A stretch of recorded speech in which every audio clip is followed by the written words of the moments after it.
Shalom Bapak Ibu yang dikasihi dan diberkati oleh Tuhan kita Yesus Kristus. Selamat hari Minggu untuk kita semua. Puji dan syukur bahwasanya kita dipertemukan kembali di dalam ibadah online pada hari ini Minggu tanggal 23 Agustus 2020. Baiklah, kita akan memulai ibadah kita dan saat teduh untuk kita.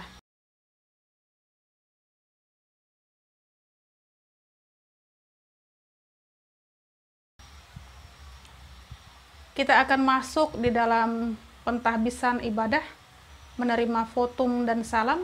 Saya jemput Bapak Ibu sekalian untuk bangkit berdiri. Kita tahbiskan ibadah kita. Pertolongan kita adalah dalam nama Tuhan yang menjadikan langit dan bumi, yang tetap setia untuk selama-lamanya dan tidak meninggalkan perbuatan tangannya.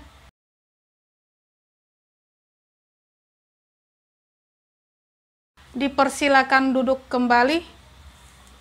Mengawali ibadah kita ini, kita akan mengangkat pujian kita dari pelengkap Kidung Jemaat nomor 4, bait pertama dan baitnya yang kedua.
Kini kita masuk di dalam doa pengakuan dosa dan juga petunjuk hidup baru.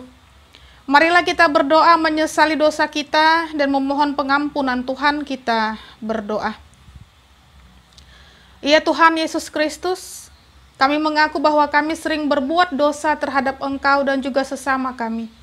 Kami kerap kali tidak peduli dengan orang-orang yang membutuhkan pertolongan, mereka yang sakit, anak yatim piatu, mereka yang menderita dan sangat berkekurangan. Untuk mencapai keinginan kami bisa berbuat sesuka hati kami, sehingga orang lain dirugikan. Ketika kami berkuasa, kami kadang-kadang berkolusi, korupsi, nepotisme, dan membanggakan diri sendiri.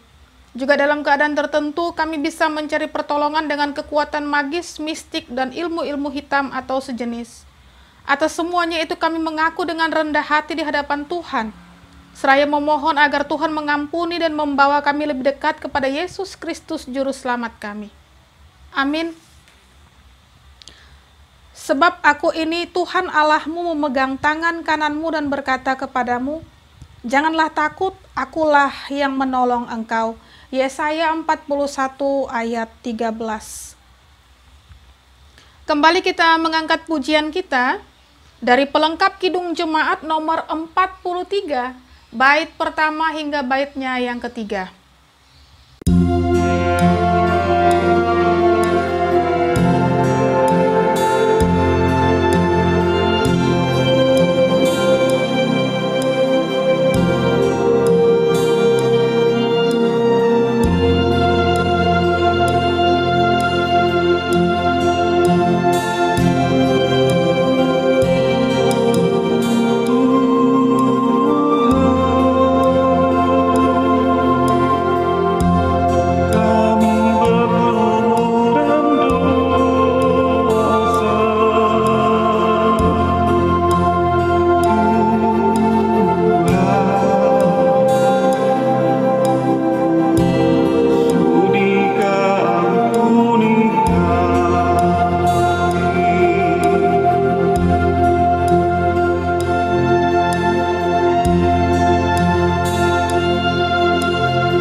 Kita akan masuk di dalam doa syukur dan juga doa pembacaan Alkitab, dan setelah itu kita akan membaca Alkitab sesuai dengan amanat Nas GKE. Mari kita berdoa. Kami bersyukur Bapa yang sungguh teramat baik, diberikan kekuatan, kemampuan, bahkan kesehatan pada saat ini untuk boleh mensyukuri segala kasih berkat penyertaan-Mu itu, sehingga memampukan kami boleh beribadah keluarga lepas keluarga di dalam ibadah online sidang Jemaat-Mu GKE Immanuel Kumai. Biarlah senantiasa roh Tuhan yang sangat kudus bernyala-nyala menguasai, bahkan mengurapi kami, memberikan kami kemampuan bahkan hikmat, sehingga kami boleh menjalani kehidupan ini berdasarkan sabda Tuhan dan tidak dengan bersungut-sungut, tetapi bersyukur senantiasa selalu. Firman-Mu akan melawat kami, akan menghampiri kami dari pembacaan Alkitab yang akan kami lakukan keluarga lepas keluarga pada saat ini juga. Kuasailah kami Bapa yang sungguh teramat baik. Di dalam nama Tuhan Yesus Kristus kami memohon. Amin. Firman Tuhan bagi kita di dalam pembacaan Alkitab pada saat ini sesuai dengan amanat Nas GKE itu terambil dari kitab Kejadian. Maksud saya kitab Keluaran pasal pertama, ayatnya yang ke-8 hingga sampai habis ayat 22, kemudian dilanjut Keluaran pasal 2 ayat pertama hingga ayatnya yang ke-10. Demikian firman Tuhan. Kemudian bangkitlah seorang raja baru memerintah tanah Mesir yang tidak mengenal Yusuf. Berkatalah raja itu kepada rakyatnya, Bangsa Israel itu sangat banyak dan lebih besar jumlahnya daripada kita. Marilah kita bertindak dengan bijaksana terhadap mereka, supaya mereka jangan bertambah banyak lagi, dan jika terjadi peperangan, jangan bersekutu nanti dengan musuh kita dan memerangi kita, lalu pergi dari negeri ini. Sebab itu pengawas-pengawas rohani ditempatkan atas mereka untuk menindas mereka dengan kerja paksa. Mereka harus mendirikan bagi Firaun kota-kota perbekalan, yakni Pitom dan Ramses. Tetapi makin ditindas, makin bertambah banyak dan berkembang mereka, sehingga orang merasa takut kepada orang Israel itu. Lalu dengan kejam orang Mesir memaksa orang Israel bekerja dan memahitkan hidup mereka dengan pekerjaan yang berat, yaitu mengerjakan tanah liat dan batu bata, dan berbagai-bagai pekerjaan di padang. Ya, segala pekerjaan yang dengan kejam dipaksakan orang Mesir kepada mereka itu. Raja Mesir juga memerintahkan kepada bidan-bidan yang menolong perempuan Ibrani, seorang bernama Sifra dan yang lain bernama Pua, katanya. Apabila kamu menolong perempuan Ibrani pada waktu bersalin, kamu harus memperhatikan waktu anak itu lahir. Jika anak laki-laki, kamu harus membunuhnya. Tetapi jika anak perempuan, bolehlah ia hidup. Tetapi bidan-bidan itu takut akan Allah dan tidak melakukan seperti yang dikatakan Raja Mesir kepada mereka, dan membiarkan bayi-bayi itu hidup. Lalu Raja Mesir memanggil bidan-bidan itu dan bertanya kepada mereka, "Mengapakah kamu berbuat demikian, membiarkan hidup bayi-bayi itu?" Jawab bidan-bidan itu kepada Firaun, "Sebab perempuan Ibrani tidak sama dengan perempuan Mesir, melainkan mereka kuat. Sebelum bidan datang, mereka telah bersalin." Maka Allah berbuat baik kepada bidan-bidan itu. Bertambah banyaklah bangsa itu dan sangat berlipat ganda. Dan karena bidan-bidan itu takut akan Allah, maka ia membuat mereka berumah tangga. Lalu Firaun memberi perintah kepada seluruh rakyatnya, "Lemparkanlah segala anak laki-laki yang lahir bagi orang Ibrani ke dalam sungai Nil. Tetapi segala anak perempuan biarkanlah hidup." Seorang laki-laki dari keluarga Lewi kawin dengan seorang perempuan Lewi. Lalu mengandunglah ia dan melahirkan seorang anak laki-laki. Ketika dilihatnya bahwa anak itu cantik, disembunyikannya 3 bulan lamanya. Tetapi ia tidak dapat menyembunyikannya lebih lama lagi. Sebab itu diambilnya sebuah peti pandan, dipakalnya dengan gala-gala dan ter. Diletakkannya bayi itu di dalamnya dan ditaruhnya peti itu di tengah-tengah teberau di tepi sungai Nil. Kakaknya perempuan berdiri di tempat yang agak jauh untuk melihat apakah yang akan terjadi dengan dia. Maka datanglah putri Firaun untuk mandi di sungai Nil, sedang dayang-dayangnya berjalan-jalan di tepi sungai Nil. Lalu terlihatlah olehnya peti di tengah-tengah teberau itu, maka disuruhnya hambanya perempuan untuk mengambilnya. Ketika dibukanya, dilihatnya bayi itu, dan tampaklah anak itu menangis. Sehingga belas kasihanlah ia kepadanya dan berkata, "Tentulah ini bayi orang Ibrani."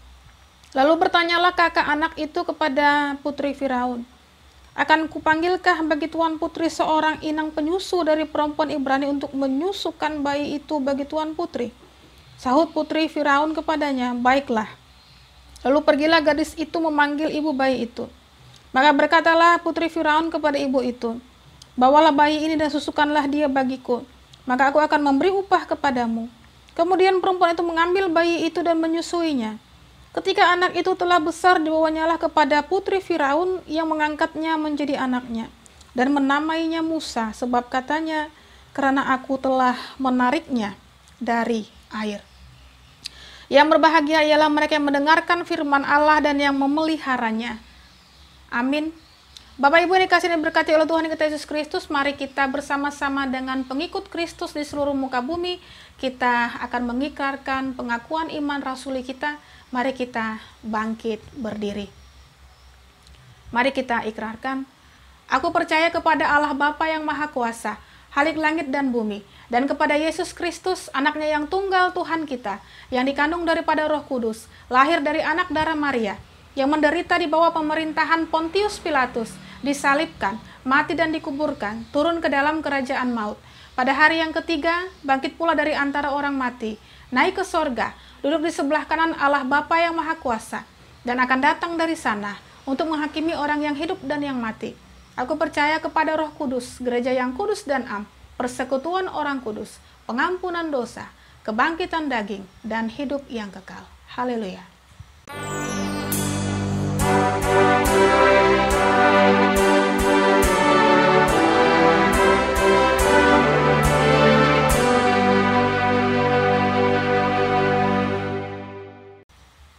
Dipersilakan duduk kembali. Sebelum kita sampai di dalam perenungan firman Tuhan, kembali kita angkat pujian kita dari pelengkap Kidung Jemaat nomor 258, bait pertama hingga baitnya yang kedua.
Kini kita sampai di dalam perenungan firman Tuhan, namun sebelumnya mari kita berdoa. Firman-Mu akan menghampiri kami. Firman-Mu juga yang membuka mata hati batin kami untuk mengerti akan kehendak Tuhan, untuk bolehlah segera kami lakukan. Kami memohon pertolongan Roh-Mu yang sangat kudus, menguatkan kami, mengingatkan kami, bahkan senantiasa memotivasi kami untuk boleh menjabarkan bahasa kasih-Mu di dalam perenungan firman Tuhan yang sebentar lagi akan kami dengarkan bersama-sama dengan keluarga kami. Berbicaralah Bapa yang sungguh teramat baik, kami siap untuk mendengarkan firman-Mu. Amin. Bapak Ibu yang dikasihi dan diberkati oleh Tuhan kita Yesus Kristus, di hari Minggu yang indah ini firman Tuhan menyapa kita sesuai dengan amanat Nas GKE, terambil dari kitab Perjanjian Baru, yaitu Injil Matius pasal 16 ayat 13 hingga ayatnya yang ke-20. Dengan judul perikop pengakuan Petrus, demikian firman Tuhan.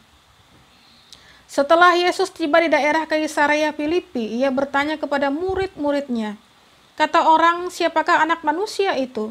Jawab mereka, "Ada yang mengatakan Yohanes Pembaptis, ada juga yang mengatakan Elia, dan ada pula yang mengatakan Yeremia atau salah seorang dari para nabi. Lalu Yesus bertanya kepada mereka, "Tetapi apa katamu, siapakah aku ini?" Maka jawab Simon Petrus, "Engkau adalah Mesias, Anak Allah yang hidup." Kata Yesus kepadanya, "Berbahagialah engkau Simon bin Yunus, sebab bukan manusia yang menyatakan itu kepadamu, melainkan Bapa-Ku yang di sorga. Dan aku pun berkata kepadamu, engkau adalah Petrus, dan di atas batu karang ini aku akan mendirikan jemaatku, dan alam maut tidak akan menguasainya. Kepadamu akan kuberikan kunci kerajaan sorga. Apa yang kau ikat di dunia ini akan terikat di sorga, dan apa yang kau lepaskan di dunia ini akan terlepas di sorga."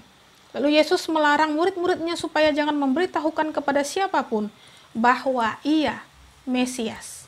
Amin untuk firman Tuhan. Bapak Ibu yang dikasih dan diberkati oleh Tuhan kita Yesus Kristus, perikop bacaan kita tadi berkisar ataupun berbicara mengenai pengakuan Petrus dalam Matius pasal 16 ayat 13 hingga ayatnya yang ke-20. Nah, biasanya orang karena bergaul akrab ini akan mengenal sahabatnya lebih dekat dan juga dapat mendeskripsikan sahabatnya itu. Nah, Bapak Ibu yang dikasihi dan diberkati oleh Tuhan kita Yesus Kristus, hidup para murid ini ternyata semakin dekat dengan Yesus. Nah, para murid ini juga telah melihat karya Yesus saat mereka menemani Yesus melayani. Nah, memang seharusnya mereka semakin tahu siapa sebenarnya sang guru tersebut. Namun, kalau kita cermati dan teliti, benarkah Bapak Ibu, para murid demikian? Maksudnya semakin tahu siapa sebenarnya Tuhan Yesus itu sendiri. Padahal kalau kita membaca kitab Perjanjian Baru juga dalam Injil Matius, ya baru saja ya mereka juga disalah mengertikan akan nasihat Yesus mengenai ragi. Nah, oleh sebab itu memang di dalam Matius pasal 16 ini merupakan strategi Yesus untuk mendapatkan pengakuan jujur para murid, ya. Dengan lebih dahulu menanyakan pandangan orang lain mengenai diri Yesus itu sendiri. Ayat 13. Nah, baru kemudian Yesus menanyakan pandangan ataupun pengenalan para murid secara pribadi. Nah, Simon Petrus mewakili para murid dalam ayat 16 menjawab bahwa Yesus itu adalah Mesias, Anak Allah. Nah, sehingga memang Yesus menyebut Simon berbahagia. Ini bukan karena kemampuan Simon menjawab tepat, melainkan memang karena Simon Petrus ini sendiri telah menerima anugerah pernyataan Allah Bapa. Nah, dengan pengenalan yang benar akan Mesias, tentu saja kita melihat tanggung jawab memimpin jemaat diberikan juga kepada Petrus. Nah, Petrus dipercaya memimpin para rasul untuk menggembalakan gereja. Sedangkan gereja itu sendiri didirikan atas dasar Yesus, kita tahu itu. Nah, perhatikan kata Petrus, Bapak Ibu yang dikasih dan berkati oleh Tuhan. Nah, Petrus ini berarti batu, bahasa Yunani, Petros. Nah, sedangkan kata batu karang, yaitu Yunani, Petra, ini Petra artinya batu karang yang besar. Nah, Petrus dan para rasul diberi otoritas untuk mengelolanya. Ayat 19 yang menegaskannya kepada kita. Nah, Bapak Ibu yang dikasihi dan diberkati oleh Tuhan kita Yesus Kristus, bergaul akrab dengan Yesus memang secara fisik ternyata tidak cukup hanya untuk mengenal dia secara tepat. Ayat 22 mengingatkan bagi kita ya dan menyimpulkan bahwa perlu pernyataan dari Allah. Nah, buktinya Petrus juga masih salah mengerti akan misi Yesus itu sendiri. Nah, sebelum bisa bergaul akrab dengan Yesus, seseorang ternyata perlu memiliki relasi hidup dengan Yesus. Nah, pengakuan iman Petrus yang mewakili para rasul menunjukkan bahwa mereka sudah memiliki relasi yang benar dengan Yesus. Dan dengan relasi yang benar, kita juga harus hidup akrab dengan Yesus. Nah, bagaimana caranya? Tentu kita tahu dengan membaca dan merenungkan firman-Nya. Inilah relasi kita yang disebut akrab dengan Yesus. Membaca dan juga merenungkan firman-Nya. Nah, kehidupan yang akrab melalui firman-Nya ini ada gunanya. Bahwasanya akan mengokohkan pengakuan iman yang keluar dari hati dan juga pikiran yang paling dalam. Pengakuan yang benar diiringi oleh tindakan yang tepat membuktikan bahwa kita adalah pengikut Yesus yang sejati. Oleh sebab itu memang sangat penting sekali di sini kita garis bawahi akan pengakuan iman itu sendiri. Nah, menarik di sini kita harus ketahui mengapa Bapak Ibu Yesus menuntut pengakuan murid-muridnya tentang siapakah diri Yesus itu sendiri. Nah, sehingga kita tarik lagi pertanyaan, seberapa pentingnyakah sebuah pengakuan iman bagi Yesus? Nah, dari bacaan Alkitab kita hari ini dapat kita saksikan bahwasanya Tuhan Yesus menuntut sebuah pengakuan yang jujur dan juga tulus dari para muridnya. Bukan dari pendapat orang mengenai siapakah dirinya, melainkan sebuah pengakuan iman yang murni yang juga dihidupi langsung dari ataupun oleh murid-muridnya. Nah, dari sini kita belajar bahwa ternyata Yesus tidak menghendaki setiap orang mengaku sebagai muridnya. Atau dengan kata lain, orang yang menyebut dirinya Kristen ya, tidak berani secara jujur menunjukkan posisi imannya kepada dunia. Setiap orang Kristen dituntut untuk berani menunjukkan statusnya sebagai orang percaya. Ini sebuah pergumulan, Bapak Ibu yang dikasihi dan berkati oleh Tuhan kita Yesus Kristus, bagi setiap kita yang hidup di zaman pluralis ini. Zaman di mana desakan untuk menghindari sebuah klaim pengakuan iman kepada Kristus ini begitu besar. Ya, karena memang pengakuan iman seperti itu dianggap sebuah kefanatikan di dalam beragama, fanatisme agama. Pandangan ini tentu saja jelas salah, Bapak Ibu yang dikasihi dan berkati oleh Tuhan kita Yesus Kristus, karena memang justru ya di dalam konteks perikop bacaan kita, ketika Yesus sedang berada di daerah Kaisarea Filipi, ya, Yesus menanyakan pengakuan iman para murid. Nah, Yesus juga ketika berada di Kaisarea Filipi, ya pada zaman itu merupakan sebuah kota besar yang melambangkan pusat kekuasaan, bukan hanya kekuasaan tetapi juga kebudayaan dunia. Kita bisa bayangkan, dan di kota inilah ya Tuhan menuntut para murid berani menyatakan pengakuan iman mereka. Kalau hanya bergantung kepada kata orang, ini yang membuat kita belum mengenalnya dengan sungguh-sungguh. Dan bisa saja itu tidak benar, hanya perkiraan saja. Nah, belajar dari firman Tuhan ini kita juga disadarkan bahwa diingatkan Petrus ya muncul dengan pernyataan yang 100% benar dan sebenarnya dia sungguh mengenal Yesus. Ya, Petrus katakan, engkau adalah Mesias, anak Allah yang hidup. Nah, bila kita ingat kembali ketika Tuhan Yesus sendiri memilih murid-muridnya yang pertama, itu di dalam Matius 4 ayat 18 hingga 22. Yesus menjadikan Petrus ini sebagai murid yang pertama, ya. Tanpa ada bantahan dan pertanyaan, Yesus katakan, mari dan ikutlah aku. Apa yang terjadi Bapak Ibu yang dikasihi dan berkati oleh Tuhan kita Yesus Kristus? Matius 4 katakan, ya, bahwa akhirnya Petrus dan Andreas serta Yohanes dan juga Yakobus mengikuti Yesus. Nah, pernyataan Petrus membuat dia menjadi murid yang utama bagi Yesus. Bahkan bacaan kita juga katakan ya, Yesus menetapkan atas Petrus gereja awal di dunia ini. Yesus katakan, engkau adalah Petrus, dan di atas batu karang ini aku akan mendirikan jemaatku dan alam maut tidak akan menguasainya. Kepadamu akan kuberikan kunci kerajaan sorga. Apa yang kau ikat di dunia akan terikat di sorga, dan apa yang kau lepaskan di dunia ini akan terlepas di sorga. Ya, kalau kita gumuli, kita hayati ya pernyataan Tuhan Yesus ini kepada Petrus, betapa luar biasanya kuasa yang diberikan Yesus kepada Petrus. Bapak Ibu yang dikasihi dan diberkati oleh Tuhan kita Yesus Kristus, sebenarnya apa yang dikatakan oleh Yesus terhadap Petrus ini tentang terbentuknya gereja bukanlah makna harafiah. Tetapi Yesus mau menjelaskan bahwa melalui pelayanan Petrus dan juga iman kepada Yesus akhirnya memunculkan jemaat yang pertama. Kita bisa bandingkan ya, jemaat mula-mula itu di Kisah Para Rasul 2 tentang Pentakosta.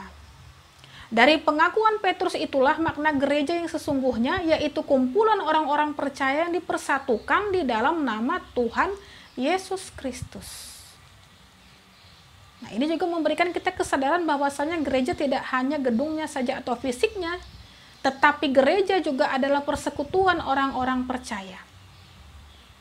Kita juga mungkin ingat Yesus pernah mengatakan, barang siapa berkumpul 2 atau 3 orang di dalam namaku, disitulah aku berada. Nah, Bapak Ibu dikasih dan berkati oleh Tuhan kita Yesus Kristus, inilah tantangan yang diberikan Tuhan kepada umatnya.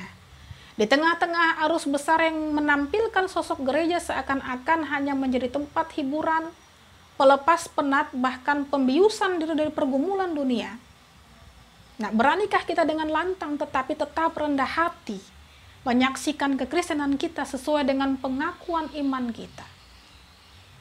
Atau lebih tegasnya lagi, beranikah kita seperti Simon Petrus yang dengan terus terang mengakui Yesus sebagai satu-satunya pusat pengakuan iman, dan hal ini juga sekaligus berarti sebagai pusat hidup dan ibadah. Selamat menggumulkan firman Tuhan. Selamat hari Minggu. Tuhan Yesus berkati. Soli Deo Gloria. Amin. Saat teduh bagi kita.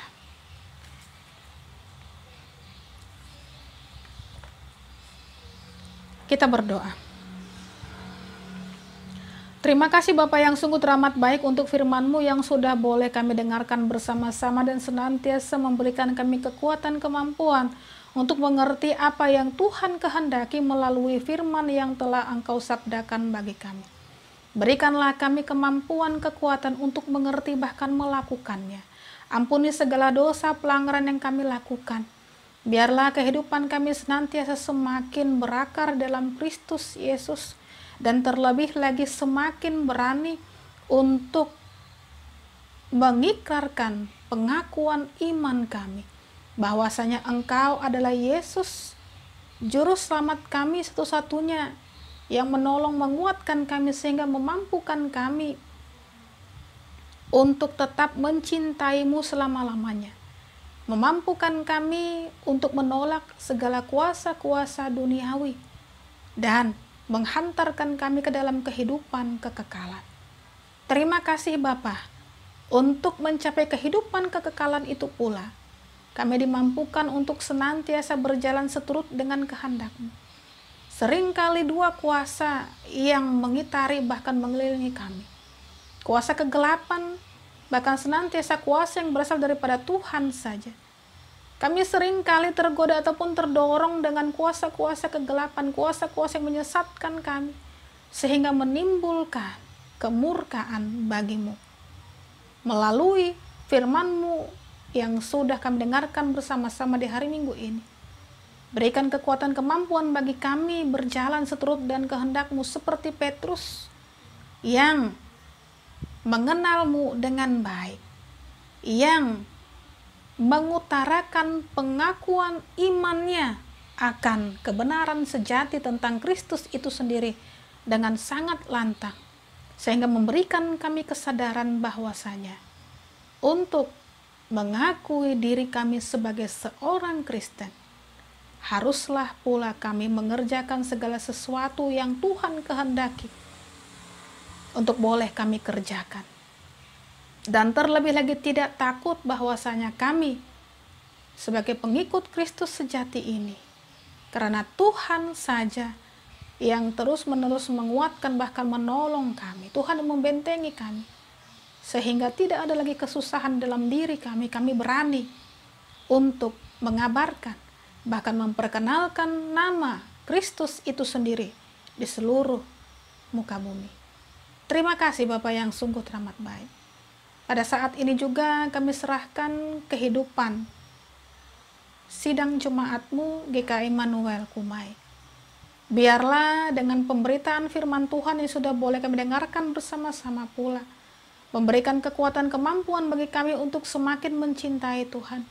Memberikan kekuatan kemampuan bagi kami untuk boleh menampilkan sisi kekristenan kami dengan baik dan berkenan di hadapan Tuhan. Bukan lagi hanya sekedar ucapan bibir semata. Bapa yang sungguh teramat baik, begitu banyak PR ataupun hal-hal yang belum kami kerjakan, secara khusus dalam persekutuan yang indah ini pula.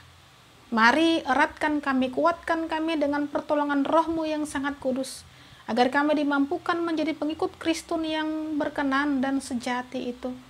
Biarlah kehidupan kami pula saling mendoakan satu dengan yang lainnya. Engkau berkenan memberkati setiap kehidupan sidang jemaat-Mu yang ada di Kumai ini. Apapun yang dikerjakan, rutinitas apapun yang senantiasa dihidupi bahkan dilakukan, Tuhan berkenan sehingga memampukan kami juga untuk selalu mengingat Kristus, mengingat kebaikan-Mu, dan terlebih lagi bersyukur senantiasa selalu. Ajar kami untuk tidak meninggalkan setiap detik-detik peribadahan seperti ini, sebab tanpa kasih penyertaan-Mu, kekuatan-Mu, siapakah kami ini? Kepada kami, keluarga yang mungkin saja terjadi perselisihan, percekcokan, biarlah kuasa Kristus yang menengahinya. Kuasa Kristus pula yang mengingatkan masing-masing keluarga untuk boleh bersinar bahkan menjalani kehidupan ini berkenan di hadapan Tuhan. Dan terlebih lagi dengan segala bentuk pertengkaran, percekcokan, keributan, bahkan kebencian, supaya boleh dikikis habis hilang. Dan terlebih lagi, kehidupan kami semakin dekat dengan kasih setia Tuhan. Berkati anak-anak yang kami kasihi, dengan apapun yang mereka jalani, baik sebagai siswa ataupun pelajar di sekolah yang mereka jalani pada saat ini. Jangan biarkan mereka juga stres menjalani masa-masa pendidikan mereka, karena pada saat ini masih saja virus COVID-19 belum musnah di muka bumi. Dan terlebih lagi kami masih saja dibawa ke dalam sikap was-was dan juga kecemasan bahkan ketakutan akan virus COVID yang nantinya akan menciptakan klaster-klaster baru lagi. Namun kami memohon biarlah Tuhan memberikan kekuatan kemampuan bagi kami untuk boleh menghindari virus yang kejam ini, virus yang mematikan ini, sehingga bagi kami umat-Mu, sidang jemaat-Mu yang ada di Kumai, dimampukan boleh mematuhi protokol kesehatan yang sudah dinyatakan bagi kami oleh pemerintah setempat kami, supaya boleh kami kerjakan. Dan terlebih lagi anak-anak terkasih kami boleh menjalani masa-masa pendidikan mereka dengan sistem daring, dengan penuh sukacita. Segala kendala ataupun halangan, biarlah semuanya dapat diatasi dengan pertolongan yang berasal daripada Tuhan. Terima kasih Bapa yang sungguh teramat baik untuk masing-masing kepala rumah tangga, keluarga, sidang jemaat-Mu. Biarlah di tengah usaha mereka untuk mencari nafkah, memampukan mereka pula mengingat kasih kebaikan Tuhan itu dan bersyukur senantiasa selalu. Memberikan waktu bagi mereka untuk boleh bersekutu, memuji, memuliakan nama Tuhan. Jangan biarkan kami, sidang jemaat-Mu, tergerus dengan kesibukan-kesibukan yang ada. Tetapi ingatkan kami untuk segera boleh berserah di dalam tangan pengasihan Tuhan, boleh berkumpul satu dengan yang lainnya mendoakan, dan terlebih lagi sebagai persekutuan yang indah, ajar kami untuk memberlakukan kasih kebersamaan di dalam kehidupan kami. Apapun yang menjadi pergumulan sidang jemaat-Mu pada saat ini, yang ada di Kumai ini, Tuhan, Engkau tahu, sehingga kami yakin dan percaya dengan iman yang penuh, bahwasanya perkara yang teramat luar biasa akan terjadi di tengah kehidupan sidang jemaat-Mu ini. Jangan biarkan kami hidup dengan rasa mementingkan diri kami sendiri, rasa kebencian, rasa acuh tak acuh, tetapi biarkan kami saling peduli, saling memperhatikan satu dengan yang lainnya. Bagi mereka yang pada saat ini bergumul dengan sakit penyakit mereka, Tuhan Engkau memulihkan mereka, memberikan harapan bagi mereka untuk boleh sembuh dari sakit yang diderita dan boleh menjalani aktivitas kehidupan mereka seperti sedia kala. Begitu pula bagi mereka yang pada saat ini divonis menderita COVID-19, kami yakin dan percaya pula tangan Tuhan menjamah mereka. Tangan Tuhan pula yang memberikan kesembuhan, kekuatan, kemampuan bagi mereka untuk boleh segera sembuh dan menjalani kehidupan dengan baik seperti sedia kalanya. Terima kasih Bapak yang sungguh teramat baik bagi tenaga medis dengan tenaga mereka, dengan juga kemampuan mereka mengurus segala sesuatunya. Engkau pula memberkati kehidupan mereka. Di dalam jerih lelah mereka pun Engkau saja yang memberikan terbaik untuk mereka. Terima kasih Bapa bagi janda, duda, anak yatim piatu dimanapun mereka berada. Roh Tuhan yang sangat kudus memberkati kehidupan mereka. Tiang dan tiang api Engkau tempatkan di tengah-tengah kehidupan mereka. Kami yakin dan percaya pula keberadaan mereka tetap di dalam pengawasan dan juga pantauan-Mu. Bapak yang sungguh teramat baik, untuk pemerintahan kami, baik dari tingkat pusat hingga tingkat daerah, kami serahkan, dan biarlah apapun yang senantiasa mereka kerjakan, itu boleh berdampak di tengah kehidupan kami rakyat di bumi Indonesia ini. Kami yakin dan percaya pula beberapa pergumulan pribadi lepas pribadi kami Engkau dengarkan. Ajar kami untuk tidak tawar hati. Ajar kami untuk semakin dan semakin bergiat berkomunikasi melalui doa kepadamu. Dan kami yakin dan percaya bahwasanya Engkau tidak pernah membiarkan kami terlantar. Engkau memberikan yang terbaik bagi kami tepat pada waktunya. Terima kasih Bapak yang sungguh teramat baik. Doa yang kurang sempurna ini pula hanya kami alaskan dalam satu nama, Yesus Kristus yang sudah mengajarkan kami berdoa. Bapa kami yang di sorga, dikuduskanlah namamu, datanglah kerajaanmu, jadilah kehendak-Mu di bumi seperti di sorga. Berikanlah kami pada hari ini makanan kami yang secukupnya, dan ampunilah kami akan kesalahan kami, seperti kami juga mengampuni orang yang bersalah kepada kami. Dan janganlah membawa kami ke dalam pencobaan, tetapi lepaskanlah kami daripada yang jahat. Karena Engkau yang punya kerajaan dan kuasa dan kemuliaan sampai selama-lamanya. Amin.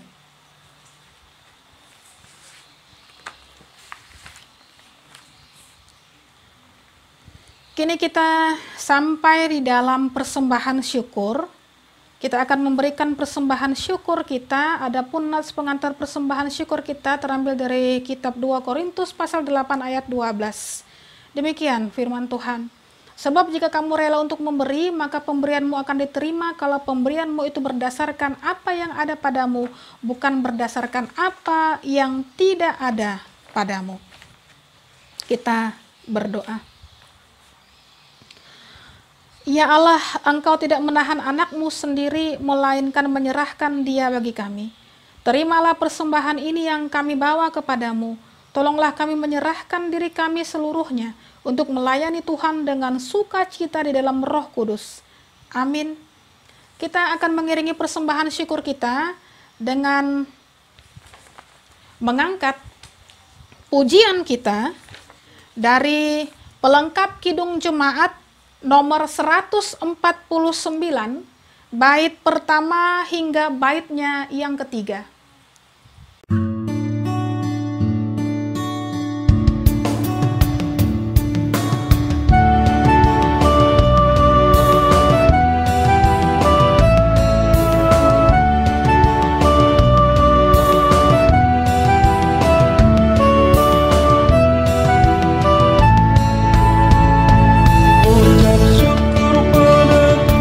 Karena kita diselamatkan olehnya.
Bapak Ibu yang dikasihi dan diberkati oleh Tuhan kita Yesus Kristus, sebelum kita menerima berkat Tuhan, mari kembali kita angkat pujian kita dari pelengkap Kidung Jemaat nomor 277, bait pertama dan juga baitnya yang ketiga.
Mari kita bangkit berdiri, kita akan mengakhiri ibadah kita dan menerima berkat Tuhan.